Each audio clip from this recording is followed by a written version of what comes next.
When you migrate an application to the cloud or develop an application in the cloud, there are security benefits that the application inherits simply because of the host environment. Google already has to protect its applications, and many of the benefits of that security effort are built into the infrastructure itself. You need to know about them so you don't accidentally spend effort duplicating them.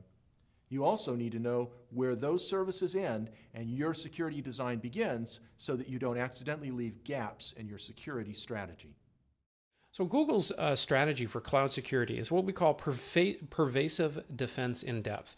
It starts with transparency. So first we explain which parts Google is doing and which are yours. So you have to understand, what are we going to tackle on our own and what will be your responsibility. We want to give you the tools to access and monitor your service, as well as the controls and features needed to leverage our platform security.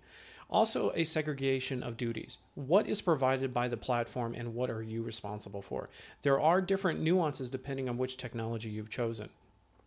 So when we look at cloud networking security, we have a pretty strong defense in depth. It starts here with virtual private cloud, being able to get completely isolated networks. So the least that we can actually expose to the internet, all the better. Then we move into cloud interconnect. This allows us to connect either VPN or private interconnect to third-party cloud providers or even on-premise. Again, keeping everything private. Then there are third-party virtual appliances, virtual machines. There are security audit applications that you can install, as well as front-end cloud providers. Cloudflare is one that comes to mind. Then our Google load balancers and the Google network itself. So the great thing is once you enter Google's network, you're already entering a lot of our security protocols.